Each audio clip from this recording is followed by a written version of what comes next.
Today we're going to be talking about a very weird camera. A camera that's on lists online, such as Camera Decision and DP Review, as being one of the best mirrorless cameras, let alone cameras, that you can purchase right now. It's an amazing camera for photography, for videography, and for a bunch of other reasons, but it also lacks in some areas that may have some people confused. And to make it even more confusing, this is one of Canon's most expensive mirrorless cameras right now, but they're not even calling it their flagship.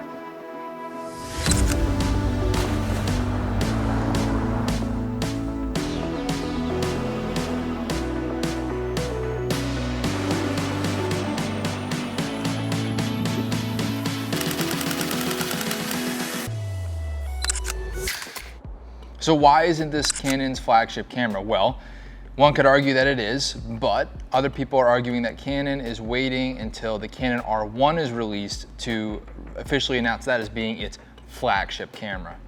You may notice that this camera's megapixels, it has about 24 megapixels, a full frame sensor, are substantially less than, for example, the Canon R5.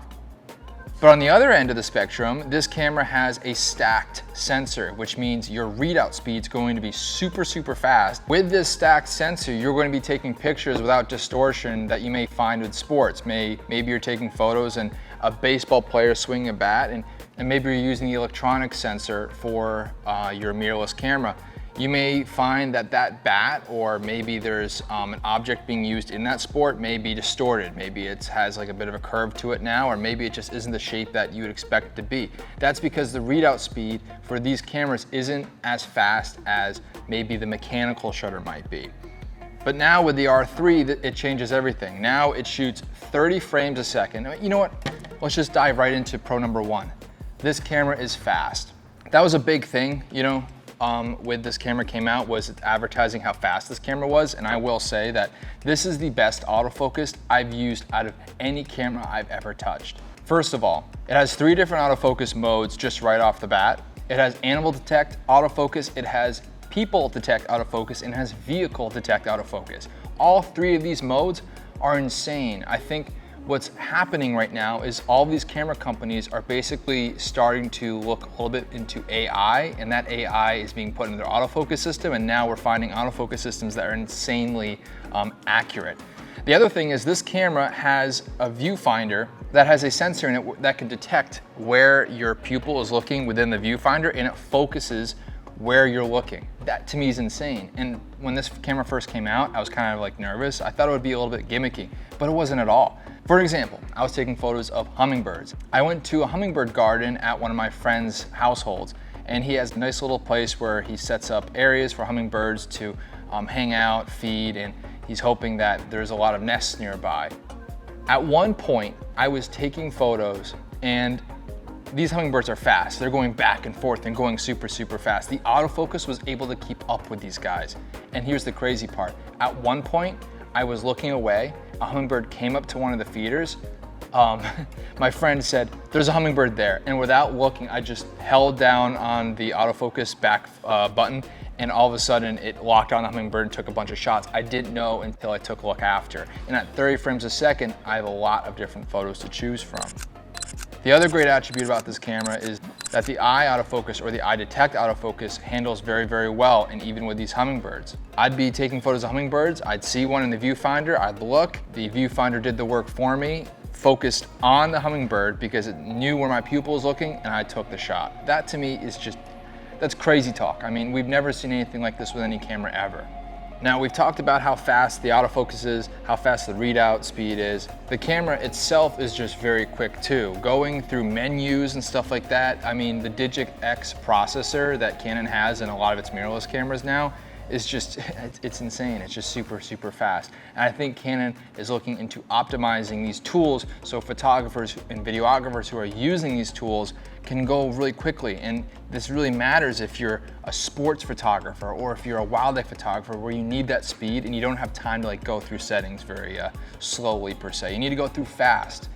And the layout that it has been in every one of Canon's cameras is the same thing in the Canon R3. You're getting that nice organization where everything's super laid out and easy to find.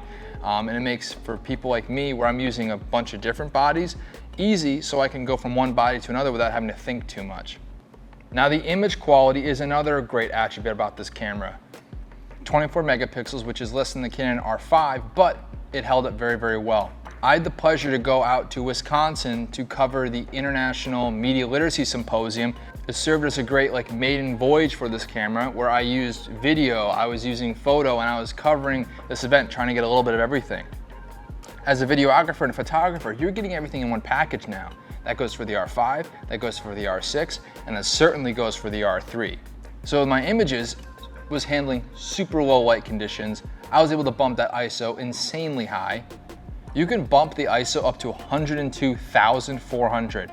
And I was shooting at 25,600 with noise that wasn't that substantial, and I was able to get some photos that held up just fine. When I was shooting the hummingbirds, I bumped the shutter up to 1/64,000th of a second, just to see and push this camera to the very limits. Because I wanted to see, okay, so I'm gonna have to bump the ISO now too in order to compensate, because I'm already shooting at f4. What happens? Well, the images were usable. It was insane.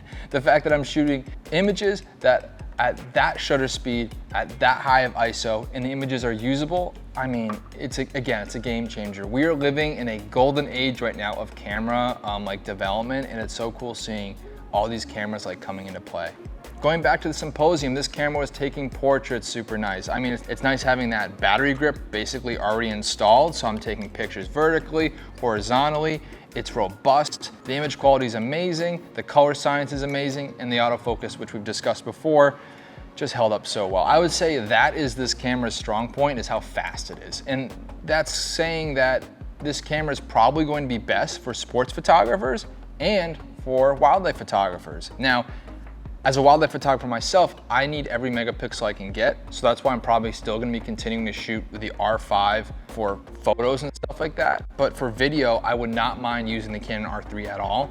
And it's actually kind of like a nice yin and yang factor. You have super high megapixels, you have lower megapixels, but you also have faster readout speed, and you also have video capabilities that are good in both cameras. So I don't know, these cameras complement each other. Going into the ergonomics, like I discussed before, this camera held up insanely well. I mean, everything is placed in areas where it's super easy to get to. You might have heard about, what's it called? The smart touch sensor. Oh yeah, that's what it's called. The smart controller, I think that's what it's called. And it's has the same use as a joystick, which they already have there too, but it's so fun to use this thing. You can glide super fast in terms of autofocus points from one end of the sensor to the other, insanely fast, and you can do diagonally and stuff like that. It's so fun to use. I wish they would install that in something like the Canon R5, for example, because it's just, I don't know. There's something cool about having gadgets already in the camera that make things that much easier to get to.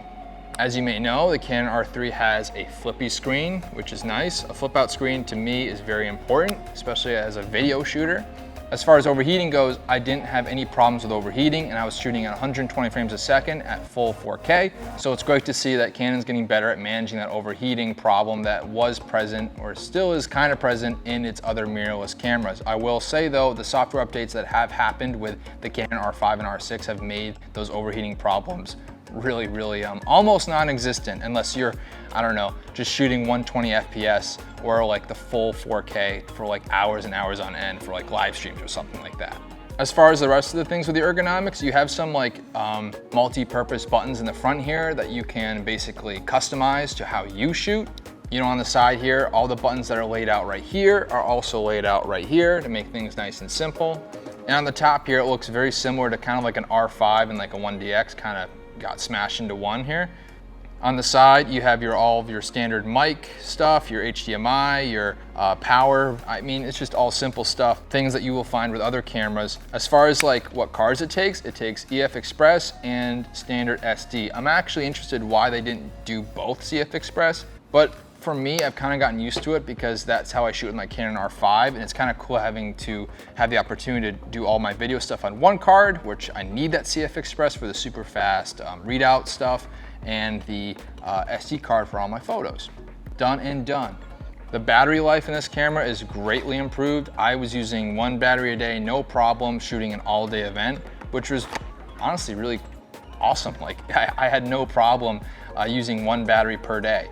And the cool part is that's always been a weakness among mirrorless cameras when you compare it to the older DSLR variants. Now mirrorless is starting to catch up with that battery life thing, which is making DSLRs more and more obsolete. Sorry DSLR users, that's just a reality that you're going to have to face. So who would I recommend this to? I'd recommend this to photojournalists, hardcore video shooters who are doing gigs out in areas where you need this weather sealing. This camera is weather sealed to the tooth. I recommend this camera for sports photographers who need that super fast readout speed and also have the benefits of having an amazing color science that Canon's already had, and also having peace of mind that you're shooting with a stack sensor. So all of your images, even with the electronic shutter, are going to be super tack sharp and not distorted at all. Guys, I hope you enjoyed the review. It's so awesome talking about this stuff. I love cameras and it was a pleasure using this camera. A little disclaimer, Canon sent this to me for this assignment. So one could argue that I am biased, seeing I'm using and Canon is supporting my projects. But I will argue, I chose Canon before they chose me, and I've always been a Canon shooter. I enjoy their ecosystem. I love the stuff they're producing. And I think it's pretty awesome that Canon is dishing out amazing gear that is pushing the limits of what camera equipment is capable of. Thanks guys, this is great, and I hope I gave you a little overview of what makes this camera so special. And I'm interested to see how this camera compares to the Canon R1 when it's released eventually. Thanks, peace out, and have a good day.